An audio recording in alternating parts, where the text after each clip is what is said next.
ఈ మధ్య వాళ్ళ నాన్నగారు ఏదో ఒక మీడియాతో మాట్లాడుతా కత్తి మహేష్ సార్ రాజకీయాల్లోకి వస్తారని కూడా చెప్పేట్టున్నారు. మంచిది కదా సార్. ఇప్పుడు వాళ్ళ నాన్నగారా, మహేష్ వాళ్ళ నాన్నగారు.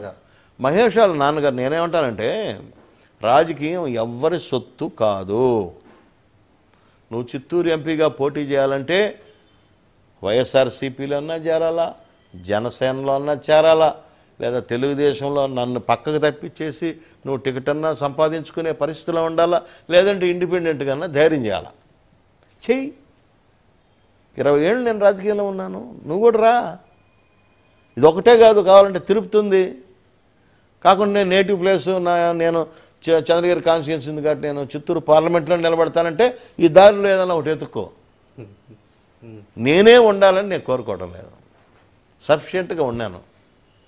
20 ఏళ్ళుగా ఉన్నాను రాజకీయంలో.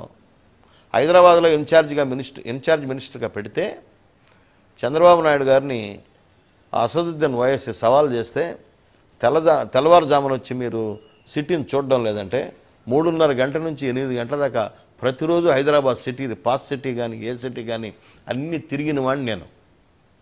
అంత ధైర్యంగా పోయాం మేము. అట్లాగే ఏ పని ఇచ్చినా నేను చేస్తాను. నేను అట్లాగే 20 ఏళ్ళకి ఇక్కడ ఉన్నాను.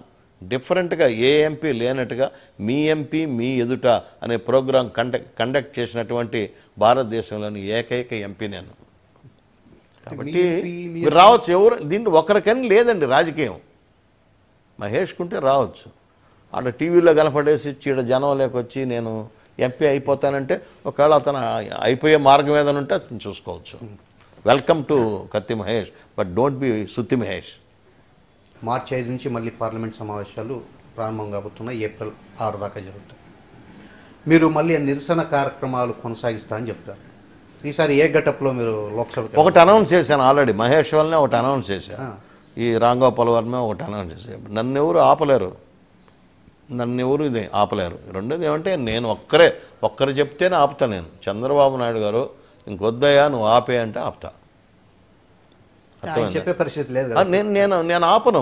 నాకు లీడర్ ఒకటే. నేను అక్కడొచ్చి పార్లమెంటరీ అఫైర్స్ మినిస్టరు సుమిత్ర మహాజన్ను మిగతా లీడర్లు వచ్చి ఇది వద్దు ఆపండి అంటుంటాను నన్ను కానీ మా వాళ్ళని కానీ. అప్పుడు నేను అరుస్తా, మీరెవరండి మాకు చెప్పడానికి? మా లీడరా మీరు? మాకు టికెట్ ఇచ్చేది మీరేనా? మమ్మల్ని గెలిపించేది మీరేనా? కాదో మా బాస్ చంద్రబాబు నాయుడు గారు.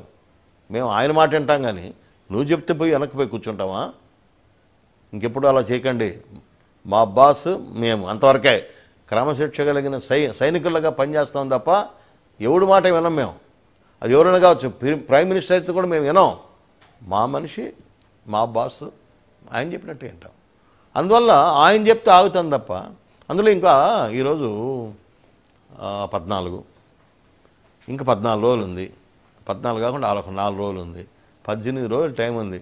ఈ 18 రోజుల్లో వాళ్ళు ఏదైనా కొంత డబ్బులు మనకు సఫిషియంట్ అమౌంట్, ఊరికి 1,500 కోట్లు అంటే కాదు, రావాల్సిన మెజారిటీ ఆఫ్ ది అమౌంట్ ఇచ్చి జోన్ ప్రకటించి ఇంకా కారిడార్స్ అని ఇవని ఉన్నాయి కాబట్టి లోటు బడ్జెట్ని డెఫిసిట్ని కొంత తీర్చి ఇన్స్టిట్యూషన్స్కి ఏదైనా ఇంకొంచెం ఫండ్స్ పెంచి మనం నమ్మకం కలిగిస్తే అయ్యా మేము ఇది సాధించగలిగామని చెప్పి మనం మాట్లాడగలం. కానీ అందుకే ఈసారి ఏం వెళ్తున్నా అంటే మార్చి 5 ఇన్ని రోజులు టైం ఇచ్చాము. ఇన్ని రోజులు కూడా మోడీ గారు చీమ కుట్టినట్టు కూడా లేదనుకోండి ఆయనకి.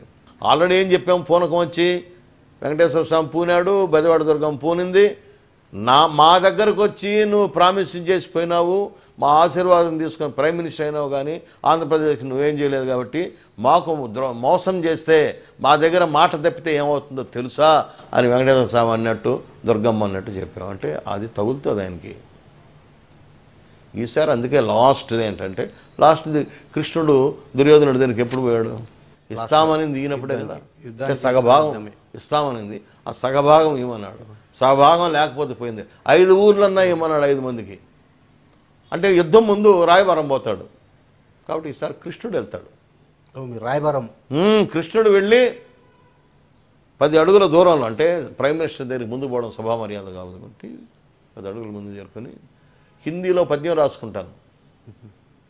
ఆనాడు తిరుపతి వచ్చినప్పుడు మీరు ప్రామిసులు చేశారు, విభజన చట్టంలో హామీలు ఉన్నాయి, ఆ హామీలను నెరవేరుస్తారన్నారు. ఆంధ్రప్రదేశ్ను బాగా చూసుకుంటా అన్నారు. ముంత నీళ్లు ముంత మట్టితో సరిపుచ్చేసినారు. ఇది మంచి పద్ధతి కాదు. ఇప్పటికైనా సంధియా సమరమా తేల్చుకోమని చెప్తాను.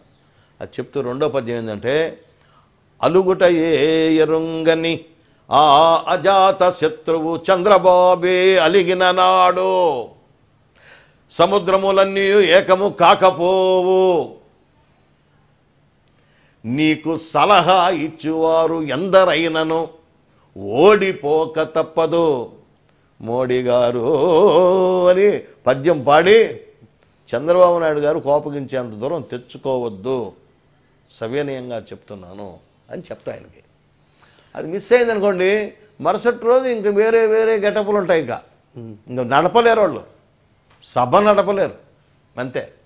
అంటే ఆల్రెడీ సభను స్తంభింపజేయాలనేది ఒక నిర్ణయం అయితే పార్టీ పరంగా మెయిన్ పాయింట్. మన అజిటేషను అక్కడ ఒక మన అసెంబ్లీయే కాదండి, మన అసెంబ్లీ లాగా కాదు.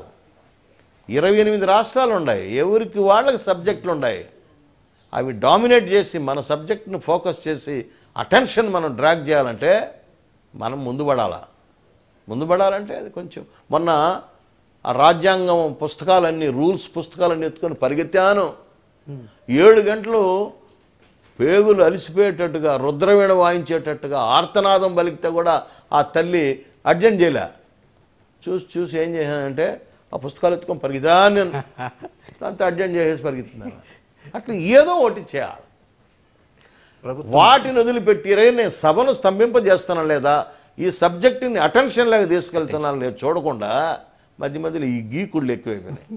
అది ఒకటి అలా గీకుడు టీవీలో వచ్చినంత మాత్రాన మనం ఇంత రియాక్ట్ అయిపోవాల్సిన పని లేదు.